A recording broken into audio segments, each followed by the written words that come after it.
السلام علیکم everyone, welcome to my YouTube channel dive into depth. آج ہم اپنا سیکنڈ لیکچر اسٹارٹ کر رہے ہیں اور ہم نے اپنے پہلے لیکچر میں پڑھا تھا لفظ اور اس کی اقسام جو کہ کلمہ اور محمل تھے۔ آج ہم پڑھیں گے کلمہ اور اس کی اقسام۔ کلمہ جو ہے اس کے 3 اقسام ہیں۔ نمبر پہلا اسم، دوسرا فعل اور تیسرا حرف۔ جب ہم بات کرتے ہیں اسم کی تو اسم ہم کسی بھی نام کو کہتے ہیں، جیسے ہم لوگ انگلش میں پڑھتے ہیں ناؤن مطلب کسی بھی چیز کا نام۔ اب ناؤن جو ہے ہم دنیا میں جو بھی ساری چیزیں ہیں ان سب کے نام ہوتے ہیں، جیسے قلم ہو گئی اور کتاب ہو گیا اور باقی ساری جو بھی چیزیں ہیں ان کے جو نام ہیں، قلم، کتاب اور بک وغیرہ، یا پھر پین کہتے ہیں جس کو ہم لوگ انگلش میں۔ تو یہ جو چیزیں ہیں تقریباً انگلش میں ہم لوگ پڑھتے آتے ہیں کہ اسم اور جو ناؤن ہے ہم لوگ سب کو پتہ ہوتا ہے، ٹھیک ہے۔ تو کسی بھی چیز کے نام کو ہم اسم کہتے ہیں۔ اس کے بعد آتے ہیں ہم لوگ فعل کی طرف۔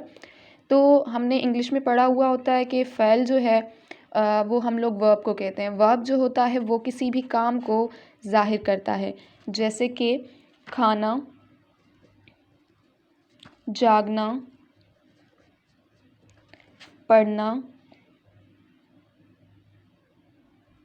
وغیرہ۔ اب دنیا میں جو بھی چیزیں ہوتی ہیں، جو بھی کام ہوتے ہیں ان کو ہم لوگ فعل کہتے ہیں۔ اور آتے ہیں حرف کی طرف، تو حرف وہ لفظ ہے جو نہ اسم ہو نہ فعل ہو بلکہ دونوں کو آپس میں ملاتا ہو۔ تو ہم لوگ یہ بھی کہہ سکتے ہیں کہ اسم اور فعل کو ملانے سے ہمارا بنتا ہے حرف، ٹھیک ہے۔ تو حرف وہ لفظ ہے جو نہ اسم ہو نہ فعل ہو بلکہ دونوں کو آپس میں ملاتا ہو۔ اب وہ ہم لوگ سوچیں کہ کون سے الفاظ ہوتے ہیں جو اسم اور فعل کو ملاتے ہیں، تو ہم لوگ مثال لے لیتے ہیں ایک کہ بوڑھے کو ہنسی آ گئی، بوڑھے کو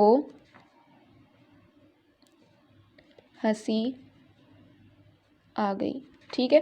تو اب دیکھیں گے ہم لوگ اس میں پہلے کہ اسم کون سا ہے اور اس کے بعد اس میں فعل کون سا ہے۔ تو یہ جو بوڑھے ہے یہ ہے ہمارا اسم، اس کے بعد جو ہے ہنسی یہ ہے ہمارا فعل۔ تو بوڑھے کو ہنسی آ گئی۔ اب اس طرح ہم لوگ دیکھیں گے کہ ہنسی جو ہے ایک قسم کا وہ بھی ناؤن ہی ہو گیا، ٹھیک ہے۔ ہنسنا یا ہنسی جو ہے ایک قسم کا ناؤن یا صفت میں ہم لوگ لے لیتے ہیں۔ تو یہ چیزیں، تو اب جو اسم اور فعل کو ملاتے ہیں اس کو ہم لوگ حرف کہتے ہیں۔ اب ان دونوں لفظ کو جو ملا رہا ہے وہ ہے کو، ٹھیک ہے۔ تو ایسے ہی الفاظ جیسے ہم نے کہا کہ بادشاہ نے وزیر سے کہا بہار کے موسم میں پھول کھلتے ہیں، ہم لوگ ان سے ملنے گئے۔ تو ایسے الفاظ جو اسم اور فعل کو ملاتے ہوں انہیں ہم لوگ حرف کہتے ہیں۔ اب کون سے الفاظ ہیں جو اسم اور فعل کو ملاتے ہیں؟ ہم لوگ جملے میں لگاتے ہیں کبھی کا اور کے، اور اس کے علاوہ میں کے علاوہ بولتے ہیں ہم لوگ پر۔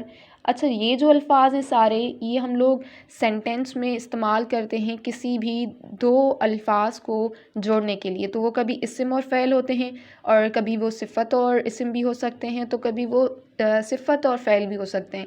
تو جو بس آپ یہ کانسیپٹ رکھ لیں کہ جو بھی چیز یا جو ایک حرف 2 حرفوں کو ملائے ان کے بیچ میں آئے تو ان کو ہم لوگ حرف بولتے ہیں۔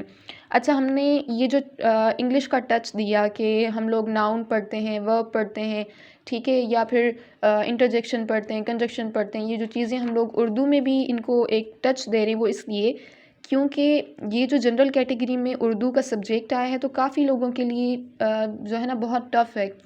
کیونکہ انگلش تو ہم سب نے پڑھی ہوئی ہوتی ہے، بچپن سے لے کے ہم لوگ پڑھتے آتے ہیں، گریجویشن تک ساری جو ہماری ایجوکیشن انگلش میں ہی ہے۔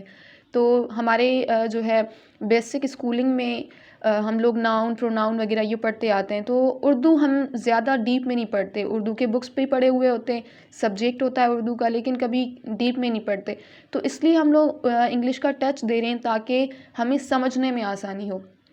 اسم تو ہم لوگ پڑھتے ہیں لیکن اس سے زیادہ جو ہے نا ہمارے ذہن میں ناؤن بنا ہوا ہوتا ہے، ناؤن کا کانسیپٹ بنا ہوتا ہے کہ ناؤن کیا ہے۔ تو اگر انگلش کا ٹچ دے رہے ہیں وہ اس لیے دے رہے ہیں تاکہ ہمیں سمجھنے میں آسانی ہو، اور جب ٹیسٹ کے لیے تیاری کرنی ہوتی ہے تو ہمیں ہارڈ ورک سے زیادہ اسمارٹ ورک پہ زیادہ فوکس کرنا ہوتا ہے۔ آئی ہوپ کہ آپ کو یہ سارے بیسک ٹرمز سمجھ آ گئے ہوں گے، اور انشاءاللہ ہم لوگ اپنا سیکنڈ لیکچر جو ہے یہ ہم نے کمپلیٹ کر دیا. اس کے بعد ہم تھرڈ لیکچر کی طرف جائیں گے اور میری پوری کوشش ہوگی کہ لیکچرز جو ہے زیادہ لیندی نہ ہو تاکہ آپ تھوڑے ہی وقت میں زیادہ سے زیادہ کور سکیں. انشاءاللہ نیکسٹ ویڈیو میں ملیں گے. تب تک کے لیے اللہ حافظ, اور لائک شیئر اور سبسکرائب کرنا مت بھولیے گا. Thank you so much.